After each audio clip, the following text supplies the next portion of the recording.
Goota akkam antee fayyaa keetti? Barnaata ajaa'ibduu qaba beektaa? Akkasiin jedhu intalatti san bira dhaqee beektaa? Intalli abbuu akka wayitachi ilaalan sanii miti abbuu intalli guddaadha beektaa? Anillee dubbachuu sodaadhee taa'u jira. Isilleen na saalfate taate abboon intaloon fuula baddiille beektaa? Wallahi shakkee beektaa? Qaatata abboon akkam godhamee barnaate natti. Waalaikum salaam warahmatullahi wabarakatuh. Akkami nagaan fayyaa jirta? Maa dhufee si gargaara areemaa sagalee irra qabdu. Agooti ammallee safaataa kee dhiigtuu fi safaataa kee dhiisimee ati immoo safaataa kee dhiisii sawwaa qabiinaa barbaade barnaate ana sii bada. An shakkee beektaa intalli fuula baddii intalli guddaa tokko barantee arbagaa beektaa. Ani wayita duraan taa'e naan jettu beektaa ani intalli qal'oo mana fakkaatti beektaa itti viidiyoo keessa laala. Abboo intalli guddaa shakkii wallaahi itti dubbachuu hin sodaadhee goon akkanumatti taa'u jiru waluma laallaa fuula baddiyaan. Akkasiin jedhu lakkoofsa waaqaa sii kennamu nama si gargaaru nama dhufees jala qabu sii barbaada reema. Lakkoofsa nama dhufees jala qabu sii barbaada moo kasa waaqaa sii barbaada si waliin rakkannee bar bismillah. Eegizeen deemisiin jedhu maal iddee deemte gar. Ati amma na ajiifachuu dhiisiiti. Bakka mana saanqaa booraa tokko irraa beektaa? Bakka fooqiin takka gama tokkoon irra ol dheertu gama tokkoon gaggabaaba jala miliqeeraa beektaa? Gebbayee achi dhaabataa jira. As ergii bannaati sawwaaqa achi dhaabadhe lookeeshiin asii erga. Sawwaan amma sa'a sanatti daddafee si bira ga'uun jiru obboleessa ol deebii namatu biyyarraa waa ta'e jedhiin sobii gaddi sawwaa qabu amaddu achi badi obboleessa. Sawwaan nama dafee si dhufee achi si fuudhu hin jiru aduu achi si ajjeefti yeroo noo'a. Namatu biyyarraa dhukkubsate jedhiin sobii gaddi akkasii sawwaa qabu amaddu. Maadaamii hojjettan ofirraa jammaree nan tuffadhe. Dhugaan isinitti himaa ofirraa jammaree maalan godhe nan tuffadhe. Akkanatti maqaa of balleessitu. Akkanatti salphattu. Adabadhaa taa'aa. Kaayyoo manaa baataniif beekaa yoo jedhani namni nama hin dhaga'u. Gaafa akkana taatan garuu boolla seentan dhabdu. Maali qoy? Har'a akkanatti maqaan sin baduu qaba. Keessattuu fiiltarii keessa teechanii ijoolleen warra dhiiraa jana jantan. An ofii kiyyaa keessa hin jiru. Shamara gaa'ila hin qabne. Shamarri hin heerumne. Yookaan immoo shamarri biyyattuu gaa'ila godhattanii asitti mana kontiraatatii baatanii dhiira bira dhaqxan. Viidiyoon kun isin ilaallata. Viidiyoon kun isin ilaallata waa'ee keessanis kan dubbatamaa jiru jechuudha. Ashamaa harka fuunee kabajamtootaa fi daawwattoota hordoftoota keenya. Nageenyi koo kan jaalalaa fi kabajaa bakkaa fi lafa jirtanitti isiniif haa baay'atu. Anis obboleettiin keessan bakkaa fi lafa jirutti waaqayyoof galannaa ga'uu nagaa fayyaa kootidha. Egaa warroonni mana keenya faaraa taatan laayik sheer gochuudhaan gara maamila keenyatti dabalamaa isiniin jechuun asumarraan affeerraa kooti. Egaa hordoftoota kiyyaa viidiyoo kana dhaggeeffadhee tananii baay'een of jibbe jechuudha. Baay'een of jibbe. Dhugaan isiniin jira. Maaliif shamara ta'uun kiyyaayyuu na jibbisiise. Shamara ta'uun kiyyaa na jibbisiise. Ofii keenya yoo of xiqqeessinu ofii keenyaaf gaafa ofitti kofalchiifnu akkana jechuudha. Yoo kana bar isheen tun biyyarraa ilmoo qabdi. Biyyarraa bultii qabdi. Sababa biyyaa baateef bultii ishii diiddee sababa biyyaa baateef ilmoo ishii gattee amma immoo deebitee dhiira duuba deemti. Biyya ormaatti illee hojjettee kaayyoo ishii galmaan hin gaattu. Qoyani shamarran keenya jechuudha. Ijoolleen amma kontiraata jirtanii viidiyoon kun hanga dhumaa dhaggeeffadhaa isin fayyada jechuudha. Hojiin mana madaamii hin ulfaatu hin jennu baay'ee ulfaata. Amalli madaamii hin ulfaatu hin jennu baay'ee ulfaata. Keessattuu ijoolleen mana ijoollee baay'ee jirtan, mana shamarran baay'een jirtu jirtan, mana shamarran heerumtee kaatee dhirsa hiittee haadha bira jirtu jirtan baay'ee akka ulfaatu nan beeka jechuudha. Shamarran haadha manaa abbaa manaa ishee hiittee haadha biratti gaafa deebite aarii abbaa manaa ishee san gaafa abbaa manaa ishee yaadattu sirratti kaati. sirratti kaatee siin bakka akkanumatti siin ooddi jechuudha. Amma fakkeenyaaf asiin jirti obboleettiin namitii tiyyaa abbaa manaa ishee hiittee haadha bira jirti. Sarraatanyaan hojjettuun ni jirti jechuudha mana haadhaa. Amma isheen sun lafumaa kaateetti yaa waaqni jetteetti hojjettuu san xamaddee qabde jechuudha. Mucaa tokko deesseetti kan haadhatti deebite. Gaafa haadhatti deebitu mucaan kan waggaati. Amma garuu waggaa 2 guute. Mucaan kun hojjettuu kana baay'ee jaalata. Keessa darbee ka daa'imti xiqqoo maal beetti maamaa jedhaan. Isheen tun garuu inaaftee waan gootu wallaaltee maal jetti qanii kaanii daa'ima koo bira hin gahin daa'ima kootis hin taphachiisin jettiin. Ishiin bar gizee ishiin raftu daa'ima irraa qabaa. Gizee kaan mucaan kun jaalataatti dhufe kanuma inaafte jechuudha. Inni biraa immoo lafumaa kaatetti kafana daa'ima kiyyaa fi kafana kiyyaa ni murtee maaliif murtee natti falfaltaa ta'e dhugaan isin jedha dubbii kabbaadidha jechuudha.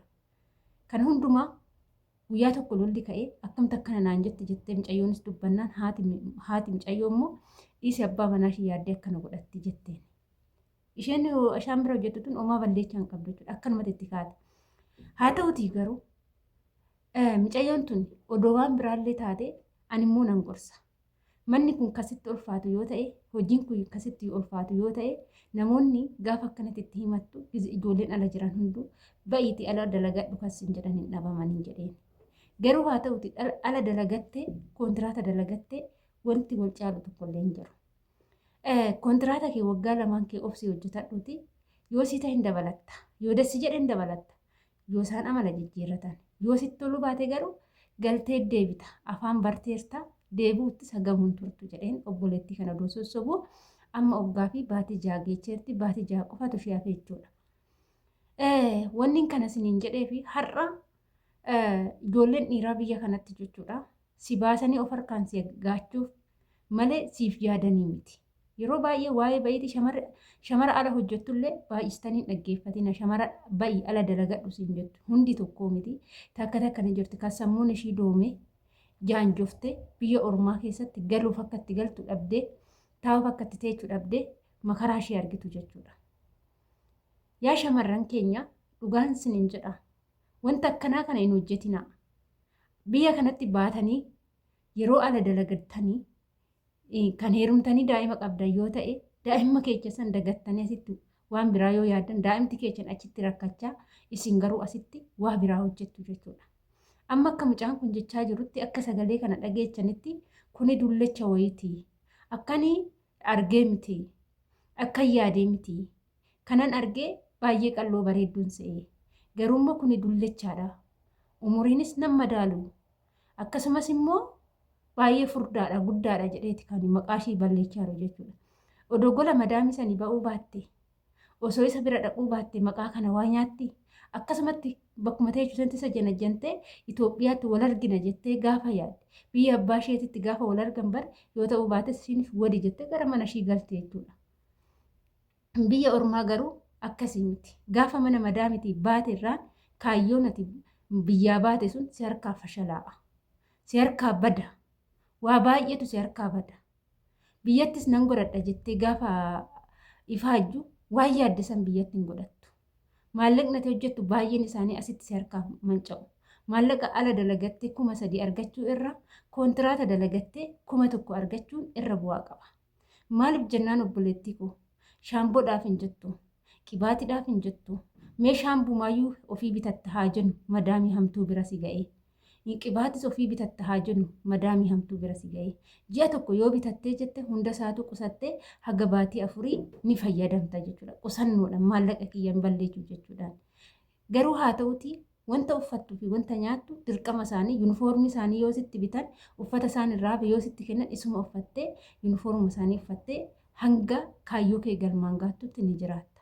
Nyaatas ni hin bitattu kanuma isaanii nyaatta. Kaayyoo keessan galmaan gaattee yeroo gabaabaa keessatti biyyatti galte. Dhugaan sin jedha kumni tokko yoo keechaa balleechuu baatte yoo qaxxituma hojiirra oole bu'aa guddaa qaba. Garuu kumni 3 gaafa ala baate maaltu jira beektee kiraa manaatitu jira. Kiraa manaa odoon kaffaliin ijaazaa argachuun mana ijaazaa argachuu hin dandeechu. Shaanxaan ta'e achi teecheef dirqama shaanxaa saniif jecha kiraa manaa kaffalta.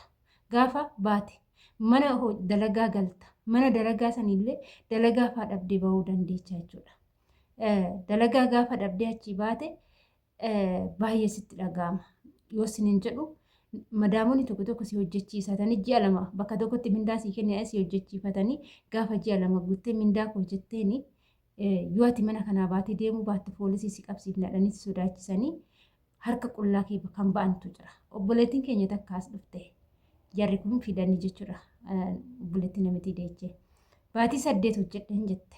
Osuma qaxartu baatii 8 na hojjechiifatte baatii 8 guutuu tolan hojjedhe mana tokkotti jette imimmaan miti dhiiga boochee jechuudha. Kanaaf obboloota koo kaayyoo manaa baataniif hin dagatinaa. Kaayyoo haatiif abbaan keechan biyya ormaatti isin ergan maaliifan biyya ormaa dhufe kan barumsa addaan kuttanii biyyaa baatan kan bultii keechan dhiistanii biyyaa baatan maafan as jira maafan gola manaa xaraga jedhaati yeroo hojjettan hundumaa kaayyoon keechan ija keechan afoo haa deemu gizuma qooftanii fi gizuma nama tokkotti haasoftan kaayyoo keechan dagattanii waan hin taane hin hojjetinaa. Adaraa keessan biyya ormaa keessatti bilaasha badduu jechuudha. Dhugaan siniin jedha. Ani waleen amma dhugaa rabbi waggaa 3 barana badi jedhanii baay'ee na kadhatan waggaa 3 iyyuu waggaa 5 baranaati. Akkuma biyya kana dhufeen jechuudha. Namni nan kadhanne hin jiru. Ani nan hojjedha. Dalagaa arabdoota baay'een hojjedha. Dalagaatti anaaf dalagaani akka fedhe odoo ulfaate homaa natti fakkaatu jechuudha. Homaa natti fakkaatu. Dalagaan fooqii 4 illee hojjedheen beeka waan ta'eef nyaata isaanii hojjedhee uffata isaanii tokkosee daa'imman isaanii eegee mana isaanii qulleessee hojjedheen beeka. Ammas immoo hojjechaa jira. Fooqii 3 hojjechaa ammas nama 8 hundumaa naman horadhuudha jechuudha. Nama 8 uffata isaanii miiccee tokkosee mana isaanii fooqii tokko haga 3 qulqulleessee nyaata isaanii qopheessee kushiinaa qulleessee kanan hojjetu ana jechuudha. Gibbiin kana goyigoo kana ofii kiyyaa dhiqee jechuudha. Ijoolleen na beektan na beektu jechuudha. Nan ajjeefne kun yoo nan qal'adhes nan ajjeefne jechuudha. Kanaaf ani immoo yeroo sanittis warri biiroo baay'ee na jaalatu sababiin ani hojii jaaladhuuf jechuudha. Garuu haa ta'u immoo ijoolleen hedduun baay'inaan jedhanii na sossobaa turan. Ani immoo didee tanan golumaa biiruma sanitti kanuman argadheen qarshii 1000 takkaanan hojjedha ishumaan taa'ee jechuudha. Haa ta'u warri biiroo sababii na jaalatanii fi anis warra biiroo amalaan qabadheen kinuu mana kana na galchanii mindaa kiyyallee mindaa bareedaadhaan na galchanii erga guyyaa saniitii ani adabadheen hojjedhee galma kaayyoo kiyyaa gaadheen jira. Galannii fi ulfinni waaqayyoof haa ta'u. Waaqaa gaditti yoo hojjetatte ni milkoofta. Garuu badee tanan biyya ormaa keessatti nan hojjedhee milkaa'a yoo jette hin milkooftu jechuudha. Akka yaadde ta'uu dhabuu dandeecha. Osoo waan takkan hojjetatiin poolisii si qabuu danda'a. Osoo waan tokkon ta'e wayirra bu'uu dandeecha jechuudha.